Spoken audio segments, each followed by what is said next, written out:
награду не боится, кто к победе так стремится, кто быстрее всех на свете, это мамы и их дети. В сегодняшних соревнованиях принимают участие наши замечательные дети и их мамы. Но как в любых соревнованиях, вначале проводится разминка. И я приглашаю вас всех на веселую музыкальную разминку. Все готовы? Да!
На соревнования. Становитесь, ребята, друг за другом. И первая эстафета у нас, кто быстрее перехватит мяч.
подошли к концу.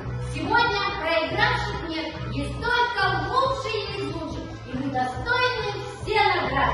Вот такими грамотами за успехи спорта награждаются наши мамочки и замечательные дети.